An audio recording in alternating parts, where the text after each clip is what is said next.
Hi friends, எல்லாருக்கும் வணக்கம். நம்ம வீடியோவில் ப்ரெக்னென்ட் உமன்கள் நிறைய இருக்கிறதால இப்போ ரீசெண்டாக ப்ரெக்னன்சி ட்ரை பண்ணுறவங்களுக்காக வீடியோ போட்டுட்ருக்கேன். ஸோ அக்டோபர், நவம்பர், டிசம்பர் மாதத்தில் டெலிவரி ஆக போகுதுன்றப்போ இந்த வீடியோ கண்டிப்பாக பாருங்கள், ரொம்ப ரொம்ப யூஸ்ஃபுல்லாக இருக்கும்.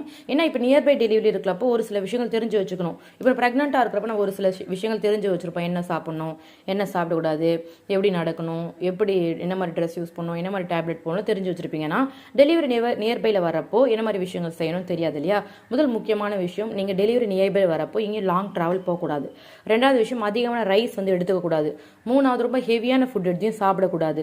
நாலாவது, உடம்பு இப்போ வேற மாதிரி மாறிட்டு இருக்கும். இதுக்கு முன்னாடி உங்களுக்கு செட் ஆகிருந்தா கூட டைஜஷன் ஆகாது எந்த ஒரு பொருளையும் சாப்பிடவே கூடாது. இன்னைக்கு சப்பாத்தி சாப்பிட்றது, நாளைக்கு பரோட்டா சாப்பிட்றது, மறுநாள் பிரியாணி சாப்பிட்றது. டெலிவரி கிட்ட வந்துருச்சு, குழந்தை பிறக்க போகுது, ஸோ நம்ம வந்து குழந்தை பிறந்த பிறகு எதுவுமே சாப்பிட முடியாது அப்படின்றதுக்காக இப்போ வந்து இது மாதிரி ரொட்டீனாக சாப்பிடக்கூடாது. வீக்லி ஒன்ஸ் வந்து எடுத்துக்கோங்க, இல்லை மந்த்லி ஒன்ஸ் கூட எடுத்துக்கோங்க. ஆனால் ஹைஜீனிக்காக எடுத்துக்கோங்க. இது ரெகுலராக சாப்பிட்டீங்கன்னா செரிமான பிரச்சனை வரும், லூஸ் மோஷன் பிரச்சனை வரும். ஆல்ரெடி நம்மளுக்கு பனிக்குள்ள நீர் வந்து மாதங்கள் செல்ல அது குறைய ஆரம்பிக்கும். குழந்தை வந்து டெலிவரி ஆகிறதுக்காக ஸ்வெட்டிங் போயிட்டு இருக்கும், வேர்வை போயிட்டு இருக்கும். இது கூட லூஸ் மோஷன் ஆச்சு அப்படின்றப்ப நம்மளுக்கும் குழந்தைக்கும் தான் கஷ்டம். அதனால தயவு செஞ்சு எப்பனா எடுத்துக்கோங்க, அடிக்கடி எடுத்துக்காதீங்க, சரிங்களா? இது முக்கியமான விஷயம், ஃபுட்டில் சொல்லிட்டேன். அடுத்து, டெலிவரி பேக் வந்து ரெடி பண்ணி வச்சுக்கோங்க. குழந்தைக்கு என்னென்ன பொருள் தேவைன்றதை நீங்கள் டெலிவரி ஆன பிறகு வாங்கிக்கோங்க. ஆனால் இப்போ வந்து ஒரு நல்ல ஒரு காட்டன் புடவை எடுத்தோ, இல்லை நல்ல ஒரு வேஷ்டி எடுத்தோ, நல்லா துவைச்சு புதுசே, சரிங்களா, காய வச்சு கிழிச்சு ஒரு 50 ஒரு 30 எண்ணிக்கையில் கிளாத் ரெடி பண்ணி வெயிலில் துவைச்சு காய வச்சு மடித்து எடுத்து வச்சுக்கோங்க. அப்புறம் வந்து உங்களுக்கு தேவையான நைட்டிஸ் வந்து வாங்கி வச்சுக்கோங்க. நல்லா ஃப்ரீயாக நைட்டி, உங்களுக்கு தேவையான பேண்டீஸு. நீங்கள் அப்போ டெலிவரி ஆனப்புறம் நம்மளுக்கு ரத்தப்போக்கு மாதவிடாயெல்லாம் வரும் இல்லைங்களா? கொஞ்சம் நாளைக்கு தொடர்ந்து அப்போ என்னால் கனமாக திக்காக அதை கவர் பண்ணக்கூடிய அளவு, ப்ளீடிங் வெளியே போகாத அளவு நல்ல பேட் வந்து பேண்டீஸ் மாடலெல்லாம் விற்குது, அது மாதிரி வாங்கி வச்சுக்கோங்க. அப்புறம் வந்து ரிப்போர்ட் எடுத்து, ஸ்கேன் ரிப்போர்ட் எடுத்து வச்சுக்கோங்க. இதுவரையும் உங்களுக்கு ப்ரெக்னன்சியில் ஏதாச்சும் பிரச்சனை இருக்குது, வேறு ஏதாச்சும் ட்ரீட்மெண்ட் பார்த்துட்டு இருக்கீங்க, நீங்கள் ஹாஸ்பிட்டலுக்கு போனீங்கன்றப்போ அந்த டீட்டெயில்ஸ்லாம் எடுத்து அந்த ஒரே ரிப்போர்ட்டை எடுத்து வச்சுக்கோங்க. ப்ரெக்னன்சி டைமில் என்ன மாதிரி டேப்லெட் சாப்பிட்டீங்களோ டெலிவரி கழிச்சு 6 மந்த் கண்டிப்பாக அது சாப்பிட்ணும். அப்போ தான் பாப்பாவுக்கு நல்ல தாய்ப்பால் சுரக்கும், நீங்கள் ரொம்ப ஹெல்த்தியாக இருப்பீங்க. இது கண்டிப்பாக எனக்கு தெரிஞ்ச விஷயம் தான். அந்த டேப்லெட்டை நீங்கள் எடுத்து வச்சுக்கோங்க. இப்போ நீங்கள் டெலிவரி வார்டுக்கெலாம் போக போகிறீங்க, டெலிவரி ஹாஸ்பிட்டலில் அட்மிட் ஆக போகிறீங்க அப்படின்றப்போ கண்டிப்பாக அங்கே நீங்கள் டேப்லெட் எடுத்து வச்சுக்கணும். ஏன்னா காலைல தூங்கி ஒரு 3 நாளைக்கு அங்கே இருக்கும் இல்லையா, தைராய்டோ சுகரோ இயர்லி மார்னிங் போகிற டேப்லெட் இருந்துச்சு அப்படின்றப்ப அங்கே கண்டிப்பாக அதை போட சொல்லுவாங்க. நீங்கள் வீட்டில் வச்சுட்டு போனீங்கன்னா அது புதுசாக உங்களுக்கு அங்கே வாங்குற மாதிரி இருக்கும். அதனால் நீங்கள் ரொட்டீனாக என்ன யூஸ் பண்ணீங்களோ அதை எடுத்து வச்சுக்கோங்க. அதே மாதிரி இன்னொரு முக்கியமான விஷயம் சொல்கிறேன், குழந்தை எப்படி பார்த்துக்கிறது, குழந்தை எப்படி குளிப்பாட்டுறது, குழந்தை எப்படி கேர் பண்ணுறது, குழந்தை சளி வந்தால் என்ன பண்ணும், ஜுரம் வந்தால் என்ன பண்ணும், இந்த மாதிரி விஷயங்கள் உங்களுக்கு தெரியல அப்படின்றப்ப அது எல்லாமே வீடியோ கன்வெர்ட் பண்ணி போட்டிருக்கேன். இருந்தாலும் ஒரு சில விஷயங்களுக்கு ஷேர் பண்ணுறேன். குழந்தை டெலிவரி ஆன பிறகு குழந்தை கரெக்டாக மோஷன் போகிறாங்களா, கரெக்டாக யூரின் போகிறாங்களா, காட்டு பின் கருப்பு கலரில் ஒன்று வெளியே வரும், அது வெளியே குழந்தைக்கு வந்துருச்சா, குழந்தைய தொப்புள் ப்ராப்பராக இருக்கா, பிறப்பு உறுப்புலாம் கரெக்டாக இருக்கா, எங்கேயாச்சும் உறுப்புகள் வந்து எக்ஸ்ட்ரா வறந்திருக்கா மாதிரியோ, இல்லை பபுள்ஸ் மாதிரி ஏதோ இருக்கிற மாதிரி ஏதாவது உறுப்புகள் குழந்தையில வந்து உடம்புல ஏதாச்சும் டிஃப்ரெண்ட்டாக இருக்கா, குழந்தைக்கு காது கேட்குதா, குழந்தையால் பார்க்க முடியுதா வெளிச்சத்தெல்லாம் அப்படின்றது நீங்கள் கிளியராக பார்க்கணும். குழந்தை வந்து டெலிவரி ஆனப்பறம் ஒரு நாளைக்கு 10 தடவை மேலே யூரின் போவாங்க. அதெல்லாம் குழந்தை ப்ராப்பராக போகிறாங்களா, குழந்தைக்கு மஞ்சள் கார்பன் டெஸ்ட் எடுத்து, நீங்கள் ஹாஸ்பிட்டலில் வந்து நார்மல் டெலிவரி ஆனாலும் சி செக்ஷன் ஆனாலும் குழந்தைய ஹாஸ்பிட்டலை விட்டு வெளியே கூட்டு வரும்போது ப்ராப்பராக குழந்தை ஹெல்த்தியாக கூட்டு வரணும். அதே மாதிரி உங்களுக்கு ஏதாச்சும் உடம்புல பிரச்சனை இருக்குன்றப்ப அதையும் சொல்லி, டெலிவரி டைமில் ஒரு உங்களுக்கு ஆப்ரேஷன் பண்ணியிருந்தாங்கன்றப்போ எங்கன்னா பெயின் வருது, எங்கேயாச்சும் அரிப்பு இருக்குது, நமைச்சல் இருக்குன்றப்ப அதெல்லாம் கிளியராக அவங்ககிட்ட சொல்லிடணும். ஹாஸ்பிட்டலை விட்டு வெளியே வரும்பொழுதே பாப்பாவுக்கு தேவையான பேபி ரப்பு, ஒரு பேராசிட்டமால், அப்புறம் குழந்தைக்கு சளி சிறப்பு, அப்புறம் வந்து உங்களுக்கு தையல் புண் ஆடுறதுக்காக பாப்பா தொப்புள் நல்லா காயணுன்றதுக்காக ஒரு க்ரீம் கொடுப்பாங்க. அது பாப்பா ஒரு வேளை பால் சப்பி பால் காம்புகளாக வீங்கி போச்சுன்றப்ப பால் காம்புங்களுக்கு போடுற ஒரு க்ரீமு, இதெல்லாம் விற்கிறாங்க. இதெல்லாம் நீங்கள் வாங்கிட்டு வந்துங்க. அந்த டைம் அர்ஜென்ட்டாக வந்து ஓட முடியாது இல்லைங்களா? அப்புறம் அந்த டாக்டர்கிட்ட ஃபிக்ஸ் பண்ணி அவர் ஃபோன் நம்பர் வந்து வாங்கி வச்சுக்கோங்க. தென் சடனாக குழந்தைக்கு 12 மணிக்கு 10 மணிக்கெலாம் உடம்பு சரியில்லாமல் போயிடும். அப்போ ஃபோன் பண்ணி டீட்டெயில்ஸ் கேட்டுக்கிட்டோன்றப்போ அவங்க ஃபோன்லேயே சொல்லுவாங்க. அந்த டைமில் குழந்தை தூக்கணும் போட ஒரு அவசியம் இல்லை, அவங்க கைடன்ஸ் வாங்கி நம்ம ஃபாலோ பண்ணிக்கலாம். அதனால தான் இந்த மாதிரி விஷயங்கள் ஷேர் பண்ணிட்டு இருக்கேன்.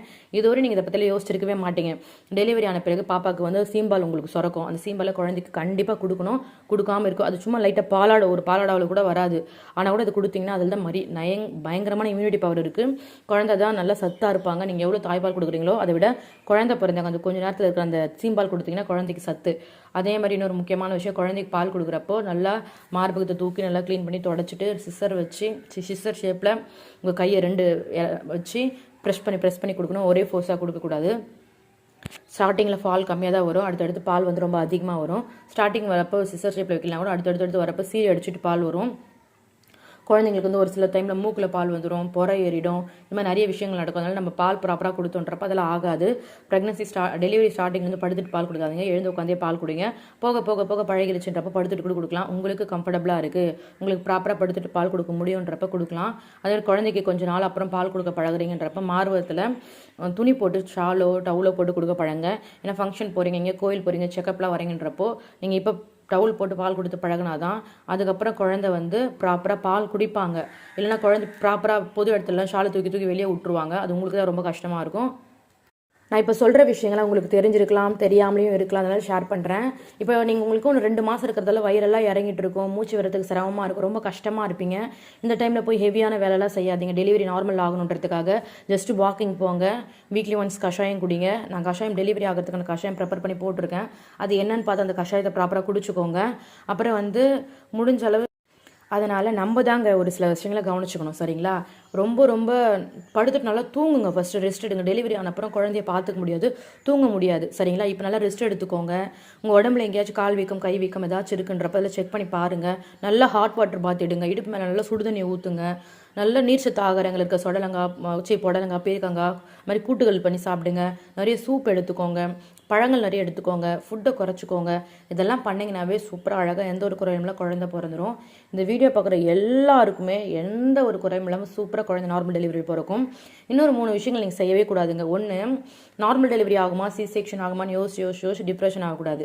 டெலிவரி பெயின் ரொம்ப கஷ்டமாக இருக்குமோன்னு நினச்சி யோசிக்கக்கூடாது. இது நம்மளை வந்துருச்சு, குழந்தை எப்படியா நம்ம டெலிவரி பண்ணி தான் ஆகணும். அதனால் அதை பற்றி யோசிக்கிறதுல ஒரு பிரயோஜனமும் கிடையாது. அப்படி பெயின் இருந்தால் கூட அந்த பெயின் ஒரு நாள் தான் இருக்க போகுது, வருஷம் ஃபுல்லாக இருக்க போகிறதே கிடையாது. அந்த ஒரு நாள் பெயினை தாங்கிக்கிட்டிங்கன்னா குழந்தை அழகாக வந்து டெலிவரி ஆகிட போகிறாங்க. அந்த குழந்தை நீங்கள் பார்த்து சந்தோஷப்பட போகிறீங்க. அதனால் அதை பற்றி யோசிக்கக்கூடாது. ஒருவேளை உங்களுக்கு சி செக்ஷன் சொல்லிட்டாங்கன்னா வேறு வழி இல்லாமல் தவிர்க்க முடியாத காரணத்தால் சி செக்ஷன் அதையும் ஏற்றுக்கணும். ப்ரெஷரில் ஆகக்கூடாது, பயப்படக்கூடாது. நம்மளால் முடியுன்றதுக்காக அந்த டியூட்டி கடவுள் நம்மக்கிட்ட கொடுத்துருக்காரு இல்லையா?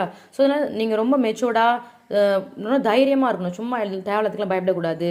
கான்ஃபிடென்ட்டாக இருங்க. எதுவுமே ஆக போகிறதே கிடையாது. குழந்தை அழகாக பிறக்க போகுது, அவ்வளோதான். ஸோ டெலிவரியை பற்றி பயப்படுறதோ அதெல்லாம் இருக்கவே கூடாது. அப்போ டெலிவரி ஆனப்புறம் வந்து உங்களுக்கு ஹெல்த்தியாக பார்த்துக்கோங்க, வெயிட் போடாமல் பார்த்துக்கோங்க. உங்களுக்கு டெலிவரி ஆனப்போ நிறைய பேர் அவங்கள கவனிக்காமல் விட்டுருவாங்க, நைட்டி போட்டுகிட்டே இருப்பாங்க. அதில் எவ்வளோ வெயிட் இன்க்ரீஸ் ஆகுதுன்னு உங்களுக்கு தெரியாமல் போயிட்டதுனால ப்ராப்பராக கொஞ்சமாக ஃபுட் எடுத்துக்கோங்க. குழந்தைங்க நல்லா குழந்தை எப்படி குளிப்பாட்டணும், உங்களுக்கு ஏதாச்சும் ப்ரெக்னன்சி டவுட் இருந்தால் வீடியோ இருக்குல்லையே, அதே மாதிரி டெலிவரி டவுட்டு, டெலிவரி வார்டில் நீங்கள் என்ன மாதிரி விஷயங்கள் செய்யணும், என்ன மாதிரி விஷயங்கள் செய்யக்கூடாதுன்னு தனியாக வீடியோவை போட்டிருக்கேன். குழந்தை பிறந்த பிறகு முதல் மாத குழந்தை எப்படி பார்த்துக்கணும், 2வது மாத குழந்தை எப்படி பார்த்துக்கணும்னு போட்டிருக்கேன். என் பாப்பாவை குளிப்பாட்டின வீடியோ வந்து நான் காட்டியிருக்கேன். என் பாப்பாவை பேபி ஆயில் மசாஜ் பண்ண வீடியோவை நான் காட்டியிருக்கேன். இதெல்லாம் வேணுன்றவங்க போய் பாருங்கள். பேபி உரம் மருந்து ரெடி பண்ணி எப்படி கொடுக்குறதுன்ற வீடியோ அப்லோட் பண்ணி வச்சிருக்கேன். இதெல்லாம் ஜஸ்ட் போய் சேனலுக்குள்ளே போய் பாருங்கள். நிறைய இன்ஃபர்மேஷன் உங்களுக்காக காத்துட்ருக்கு.